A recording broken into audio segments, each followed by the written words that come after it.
Welcome to Gifted Underachievers, the podcast for mid-level creatives with delusional ambitions. In this segment, we give each other sit reps, that is, situation reports on the week that just went by. What happened and how did we deal with it?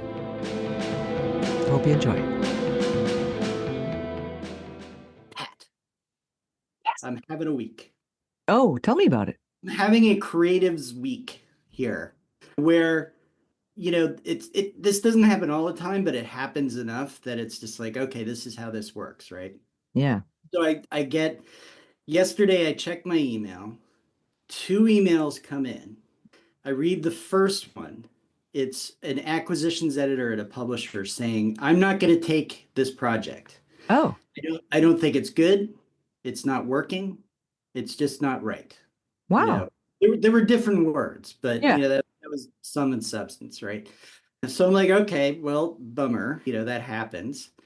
So I delete that email quickly. And then I look at the next email and it's related to the same project. And it's an agent saying, I love it. This book must be done. I want to help bring it to life. Have you yet found an agent? Let's talk. What? Yes. Same book. Same book, 2 emails back to back. Wow. Yeah. That is pretty much it in a nutshell. Yeah. Yeah. And so, it got me to thinking that is the essence of being a creative, right? Yeah. There's a Bruce Springsteen song lyric, which is cliche, but nonetheless true, which is life can be like eating caviar and dirt. Yeah, Right? yeah. And I think that's a pretty good summation of what this life can be like. Uh-huh. There's long moments where it's just kind of the same thing over and over, but it can tend toward extremes, Yeah. right? Where you get some information or input or have some experience that's really kind of shitty, Mm-hmm. and knocks you down. And then you have another experience and it can be the exact same piece of work, right? Yeah.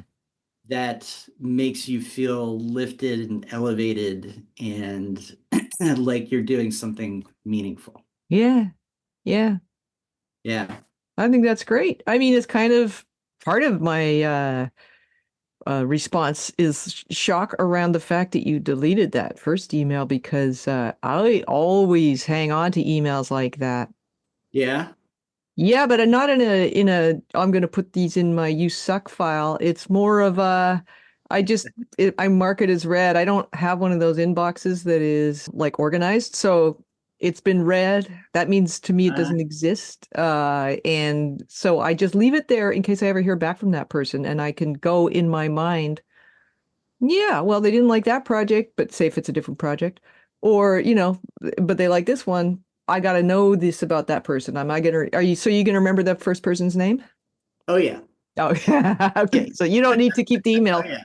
because you know who they are. Yeah. Well, and for me to say I deleted an email is really more saying I've hidden it from. Okay. So you do basically the same as me. Okay. I do have, there's definitely I delete some emails, they're gone forever. Yeah. Lots and lots and lots and lots and lots of emails. But Yeah. those kinds of emails, no. Because you're right. Again, there's another cliche. You better be nice to the people on the way up because you're going to see them again on the way down. Yeah. So it's always good to just have that kind of a record, right? Yeah. And that proved true for working with another client. I got him an agent for his novel, and the name seemed really familiar, Yeah. right? Yeah. At first, I couldn't place it, and then I went and I searched through my email, Yeah. and from like 2015 or something, Whoa. this email popped up and it was him. And Yeah. he had wanted to work with me on something else. And so, there's this point of connection. Yeah. Which is So good to yeah. know. Yeah.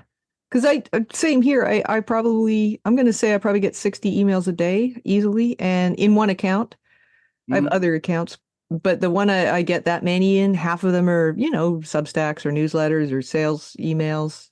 Mhm. Um, but the ones I think I might meet that person again on the way up or down, I always feel like that's an acting thing that must have come from Hollywood because I don't know that there's an up and down in your actual regular life. You know, like let's say you have a jobby job, you don't become CEO and then end up back in the mailroom Right.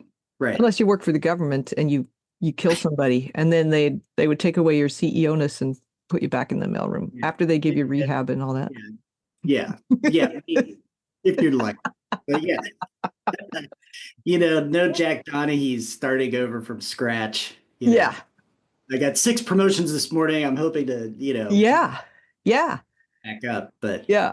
Okay. Well, that's really interesting. Appreciate the sit rep being short for situation report for anybody yes. who's never heard the term. And I really feel like you're right. It does kind of encapsulate sort of one phase of producing creative projects, which is the end phase, which is you send it out to somebody. So you're basically courting an audience or a decision maker or a gatekeeper or whatever.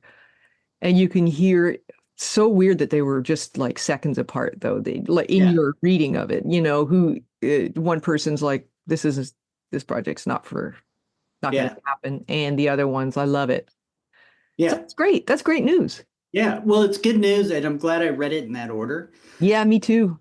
Yeah, but the funny thing is it's the one that's the no that sticks in the craw, Yeah. right? And that's Yeah. the one that you kind of focus on and think about. Yeah. And then I think like, am I on some sort of a streak? Because I've sent out for our grants experiment, Yes. sent out another application to go to what is it? The Fine Arts Work Center in Provincetown. Yeah. On Cape Cod. Very competitive thing. So, who knows? But sent that out and got a little jolt of Yeah. just, oh, this is cool. I'm doing this. And Yeah. and this thing was because we'd already been doing all this stuff. I had all the documents ready to go. God, see, it's like the tortoise and the hare. I was a spreadsheet hare and then I got a couple bad no's and now I'm like, whatever. And you're just killing it. Well, I don't know. I'm not getting any yeses. To think I was making fun of you. Yeah. Yeah. Yeah. I'm gonna give you never do that. for lighting the fire. Yeah. Yeah. Well, hats off. Thank you. All right. So get on it, Pat. Get moving. Get it going. I thought, just as you were saying, Grant, I thought I saw something from the Canada Council for the Arts. Remember, I didn't get in. I didn't even qualify to apply. I saw it came December 5th, so that was yesterday. Have you read it? Just this second. That's why I did the fist pump in the air because so this is happening live? It's happening live. Let me just read you this. This is real world creative stuff. It's from no-reply at canadacouncil.ca. So they certainly don't want to hear back from me. Applicant profile reviewed is the subject line. So they don't say approved or denied in the subject line. Applicant name, Pat Doby.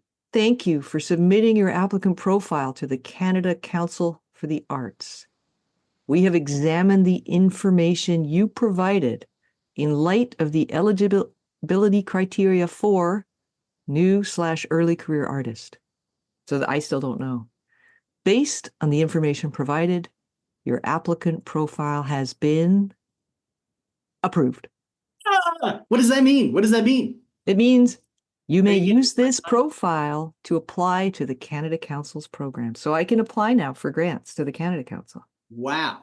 So that's like the big first threshold you have to cross. That's the one that they turned me down for the other. I had applied as just a fucking, writer, and they said, no. You don't even qualify. That's exactly what their email said. Kidding. Anyway, I don't want to Shanghai your sit rep, but I just No.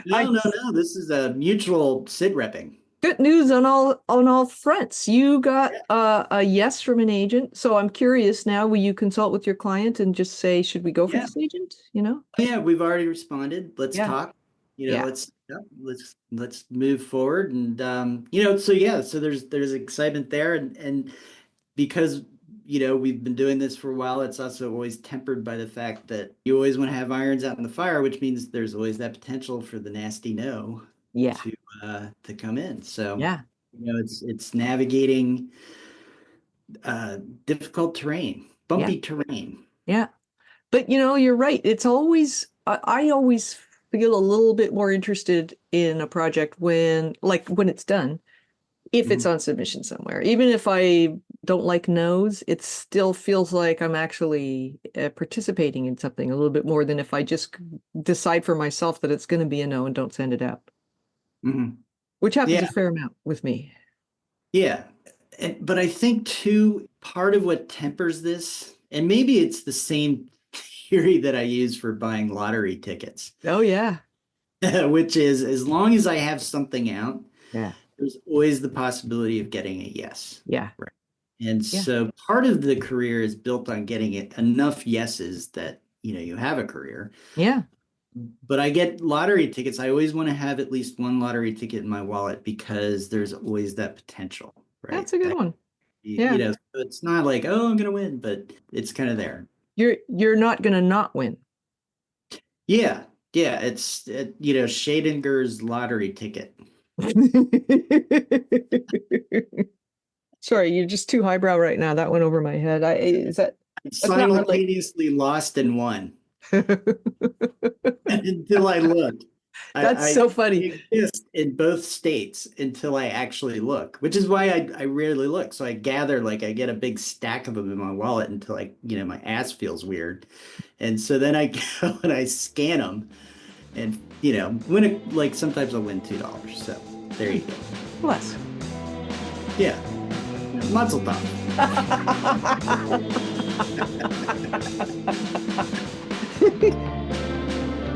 Thanks for listening to Gifted Underachievers, the podcast for mid-level creatives with delusional ambitions. If you have a sit rep to share, we'd love to hear about it. Send us an email to giftedunderachievers@substack.com or leave a note in the comments. Until next time.